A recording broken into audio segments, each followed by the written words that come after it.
Hello बच्चों, आज हम बात करेंगे डी ब्रोगली हाइपोथेसिस के बारे में। इसको ड्यूल नेचर ऑफ मैटर भी बोलते हैं। होता क्या है, de Broglie proposed that electron also possess dual nature like light, that is it has both properties wave and particle material.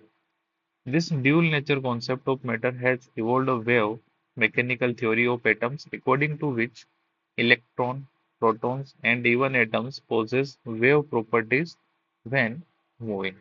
ठीक है। In case of photon, if it is assumed to have wave character, its energy is given by, ठीक, तो इसकी energy हम देंगे E equal to h c by lambda.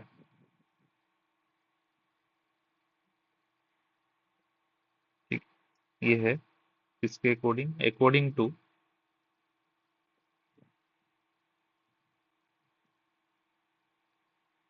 Planck quantum theory. ये हम पढ़ चुके हैं पहले। ठीक है। Next one, if the photon is supposed to have particle character, its energy is given by, वो देंगे हम E equal to m c square. ये है अकॉर्डिंग टू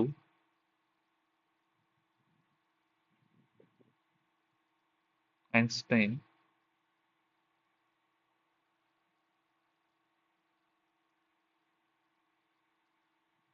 इक्वेशन। एम है यहाँ पर मास ऑफ फोटोन। ठीक, मैं इसको इक्वेशन वन बोल रहा हूँ और इसको इक्वेशन टू। ठीक है। तो by equation one and to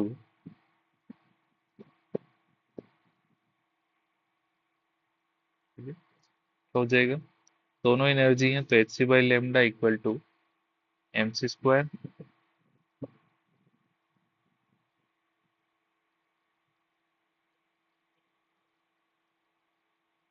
यहाँ से लेमडा इक्वल टू कितना आ जाएगा, एच अपॉन एम सी। और इसको क्या लिख देंगे हम, lambda equal to h by p. कैसे लिख दिया, पी क्या है आपका, मोमेंटम है। तो मोमेंटम इक्वल टू होता है मास इनटू वेलोसिटी। ठीक है। तो एक फॉर्मूला ये हो गया और एक फॉर्मूला ये हो गया। ठीक है। चलिए, the above equation is applicable to material particle if the mass and velocity of photon is replaced by the mass and velocity of material particle, thus for any material particle like electron। ठीक है। तो हम lambda equal to क्या लिख सकते हैं, H upon M we. ठीक है। वेलोसिटी भी है और lambda equal to H upon p, यानी एम वी को हमने क्या लिख दिया, मोमेंटम। ठीक है। अब हमारे पास क्या है, lambda equal to H upon p है एंड पी इक्वल टू क्या है, एम वी है। हमें बताए के इक्वल टू क्या है, हाफ एम वी स्क्वायर होता है। हम इसको इसलिए लिख सकते हैं two into kinetic energy equal to m v square. अगर मैं दोनों तरफ m का मल्टीप्लाई कर दूं तो हो जाएगा two m kinetic energy equal to m square v square. तो ये एम वी इक्वल टू हम लिख सकते हैं square root of two m kinetic energy. अब एम वी इक्वल टू होता है पी, मोमेंटम, तो हो जाएगा square root of two m kinetic energy. तो लेमडा इक्वल टू होता है एच अपॉन पी। तो फॉर्मूला बन जाएगा lambda equal to H upon square root of two m kinetic energy. ठीक है। चलिए, नेक्स्ट वन है, ये हम पहले पढ़ चुके हैं। ठीक है। मान लीजिए इसमें हमने एक ये डायग्राम दिया है इसमें, ठीक है, ये V है वोल्टेज, यहाँ पर पॉजिटिव है और ये आपका नेगेटिव है, ठीक है।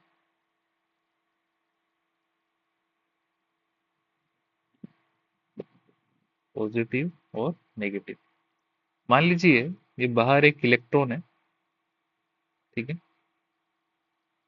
तो अगर मैं इसमें यहाँ पर बाहर इलेक्ट्रॉन रखा हूँ, ठीक है, तो ये क्या करेगा, वेलोसिटी v से मूव कर रहा है, ठीक है। तो ये क्या कर रहा था, वेलोसिटी v से मूव कर रहा था और एंटर कर गया, यानी कुछ ना कुछ काइनेटिक एनर्जी हो गई और एंटर कर गया ऐसे इलेक्ट्रिक फील्ड के अंदर जहां पोटेंशियल डिफरेंस क्या है, v है, ठीक है। ये रहा v, ठीक है, v वोल्ट है। अब ऑब्वियसली है इलेक्ट्रॉन आगे जाकर रुक जाएगा, क्यों, क्योंकि सामने जो है यहाँ पर भी क्या है, नेगेटिव है।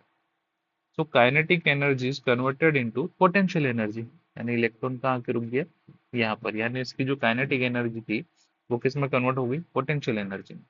तो हम लोगों ने इतना पोटेंशियल डिफरेंस मेंटेन किया कि वह इलेक्ट्रॉन रुक गया।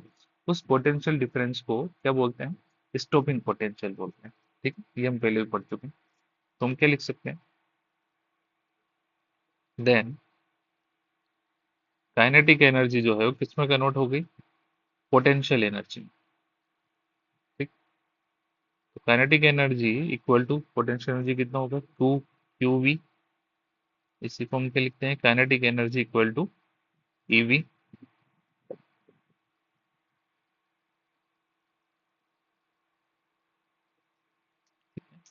तो यहाँ से कितना आ जाएगा, lambda equal to H/, square root of 2m EV, ठीक है। फॉर्मूला ये बन गया। V क्या है, पोटेंशियल डिफरेंस, ठीक है। मान लीजिए सेम वैसे एग्जांपल लें फिर से, ये है वही सेम पॉजिटिव, ये है नेगेटिव। अब इलेक्ट्रॉन अंदर है यहाँ पर, ठीक है। तो ये क्या करेगा, इधर मूव करेगा। तो नेगेटिव पर इलेक्ट्रॉन आकर रुका था पहले, ठीक है। हम अब V को इतना बढ़ाएं कि इलेक्ट्रॉन बाहर निकल जाए, ठीक है, बाहर निकल जाए। मान लीजिए यहाँ पर आ गया। So potential energy is converted into kinetic energy. तो क्या होगा, that potential difference is called accelerating potential, ठीक है। ये V है। चलिए, next one is derivation of Bohr postulate of quantization of angular momentum from de Broglie equation. तो है क्या, according to de Broglie, a moving electron associated with waves must be completely in phase, and therefore only those orbits are possible where circumference of the orbit is integral multiple of lambda, ठीक। मान लीजिए ये कोई atom, इसमें बीच में positive है, nucleus है, ठीक है, और ये एक इलेक्ट्रॉन है,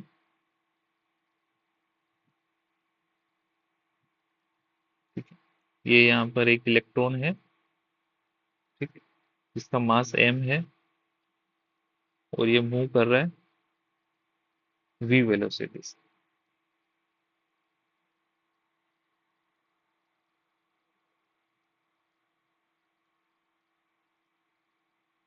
वेलोसिटी v से, ठीक है। चलिए, तो इसमें दो पॉसिबिलिटीज हैं। पहली पॉसिबिलिटी तो क्या है कि इलेक्ट्रॉन जो है उसी जो है फेज में रहे, जैसे कि मान लीजिए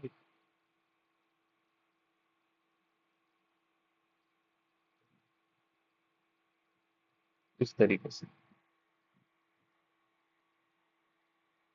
ठीक है, इसके अंदर ही है। दूसरा क्या हो कि जो है वो ऑर्बिट से बाहर ही निकल जाए, कुछ इस तरीके से,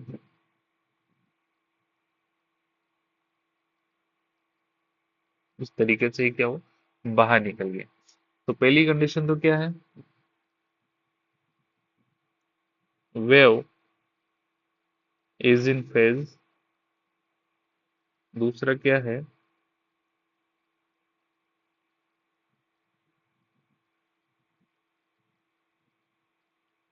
wave is not in phase। ठीक है, तो अगर इलेक्ट्रॉन पार्टिकल है, अगर उसको वेव माने तो दो पॉसिबिलिटीज है, फर्स्ट और सेकंड। तो पॉसिबिलिटी वन इज करेक्ट, क्योंकि हमें पता है एक इलेक्ट्रॉन जब भी एक ऑर्बिट में रहता है वो उसी ऑर्बिट में रहता है जब तक कि उसको एनर्जी ना मिले या एनर्जी लूज ना करे। ठीक है, तो क्या होगा, possibility first suggest that electron in the orbit, possibility second suggests that electron has left the orbit, so possibility second is not possible। तो ये क्या है, सेकंड वन नॉट पॉसिबल।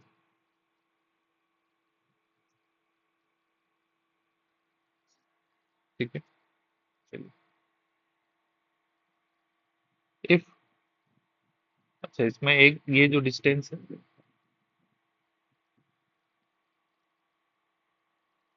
इसको बोलेंगे हम यहाँ से यहाँ तक जो है लेमडा। ठीक है,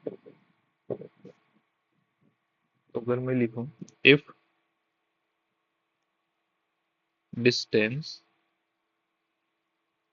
ट्रेवल इन nth ऑर्बिट, ठीक है, एस पार्टिकल, तो ये होगा कितना, 2 pi r. Second one, if distance travel in nth orbit इसकी तरह एज अ वेव, तो ये होगा एन लेमडा। ठीक है, so 2 pi r equal to कितना हो जाएगा, एन लेमडा। ठीक है, मान लीजिए फर्स्ट ऑर्बिट है,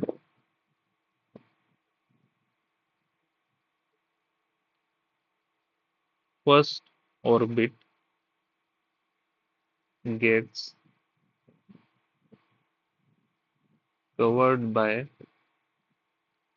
वन वेवलेंथ। ठीक है, सेकंड वाले में कितनी होगी, second orbit gets covered by 2 wavelength. ठीक है, third orbit gets covered by 3 wavelength. ठीक है, यानी जैसे जैसे ऑर्बिट बढ़ती जाएंगे वेव लेंथ भी उतनी होगी। ठीक है, तो पहली वाली ऑर्बिट में 1 वेवलेंथ होगी ओनली, सेकंड वन में 2 वेवलेंथ, थर्ड वन में 3 होंगी। ठीक है, ऐसे ही अगर फोर्थ लेंगे तो 4 वेवलेंथ। ठीक, तो 2 pi r equal to n, lambda का फॉर्मूला है H/mv, तो यहाँ से एक फॉर्मूला निकल जाएगा mvr इक्वल टू NH/2 पाई। ठीक ठीक, चलिए क्वेश्चन है, calculate the wavelength associated with an element moving with velocity 10 raised to 6 metre पर सेकेंड। कैसे होगा, lambda equal to H/mv, H है 6.625 मल्टीप्लाई 10 raised to -34 जूल। ठीक है, एम है इलेक्ट्रॉन है तो 9.1 multiply 10 raised to -31 KG into velocity है 10 raised to 6 मीटर पर सेकेंड। ठीक है, जब इसको सोल्व करेंगे तो 7.28 multiply 10 raised to -10 metre. Next question है, calculate the momentum of particle whose wavelength is 3.31 into 10 raised to -10 मीटर। ठीक है, देखते हैं, lambda equal to H/p, lambda है 3.31 मल्टीप्लाई 10 raised to -10, एच है 6.625 multiply 10 raised to -34 divide by P, P equal to आ जाएगा 2 × 10 raised to -24 किलोग्राम मीटर पर सेकेंड। ठीक है, नेक्स्ट क्वेश्चन है, calculate the wavelength of electron which is accelerated through a potential difference of 75 volt. ठीक है, lambda equal to H upon, इसमें formula लग जाएगा। ठीक है, पोटेंशियल डिफरेंस दिया है तो एक ही फॉर्मूला है 2m ev। ठीक है, एच की वैल्यू है 6.625 मल्टीप्लाई 10⁻⁻34। ठीक है, स्क्वायर रूट 2 मल्टीप्लाई एम की वैल्यू है 9.1 मल्टीप्लाई 10⁻31। ई की वैल्यू है 1.602 मल्टीप्लाई 10⁻19 इंटू पोटेंशियल डिफरेंस है 75 वोल्ट। इसको सोल्व करेंगे तो आ जाएगा 1.41 मल्टीप्लाई 10⁻10 मीटर। ठीक है, next question is proton of mass mp is moving with velocity v and electron of mass me is moving with velocity 2v, then lambda p divided by lambda v equal to। ठीक है, solution. ठीक है, तो एक formula है lambda equal to, हमें पता है एच अपॉन एम वी होता है, तो लेमडा पी में लिख रहा हूँ h upon m p v one. ठीक है, अब वो बोल रहा है मूविंग विथ वेलोसिटी 2v। ठीक है, चलिए पहला वाला है v के साथ, तो मैं इसको सीधा v ही ले रहा हूँ। ठीक है, तो और लेमडा ई है एच अपॉन एम ई, और इसकी वेलोसिटी है 2v। ठीक है, 2v, तो lambda p upon lambda e हो जाएगा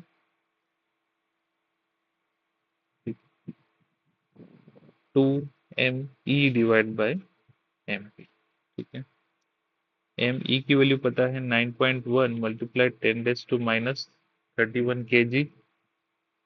नीचे हो जाएगा mass of proton 1.67 multiply 10⁻27 kg। इसको सोल्व करेंगे तो आ जाएगा 10.9 multiply 10⁻⁴। Next question is determine the wavelength of electron emitted by a metal whose threshold frequency is 2.25 into 10 raised to 14 Hz when exposed to a light of wavelength of 500 nanometer। ठीक है, तो ये question है photo electric effect का। ठीक है, threshold frequency सब है। हमने फॉर्मूला देखा था फोटो इलेक्ट्रिक इफेक्ट में, वो होता है h mu equal to h mu naught plus kinetic energy. ऐसे काइनेटिक एनर्जी इक्वल टू आ जाएगा h mu minus h mu naught. तो काइनेटिक एनर्जी इक्वल टू हो जाएगा h c by lambda minus h mu naught. तो kinetic energy equal to हो गया H को मैं कॉमन ले रहा हूँ। ठीक, तो हो जाएगा 6.625 मल्टीप्लाई 10⁻34। अंदर आ जाएगा सी बाई लेमडा, तो 3 मल्टीप्लाई 10⁻8।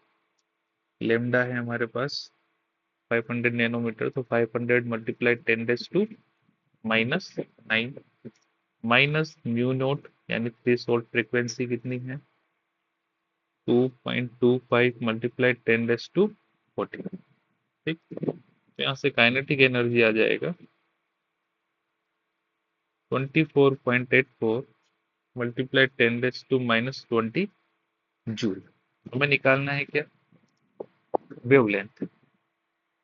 तुम्हें पता है लेमडा इक्वल टू होगा काइनेटिक एनर्जी की फॉर्म में lambda equal to H upon square root of 2m kinetic energy.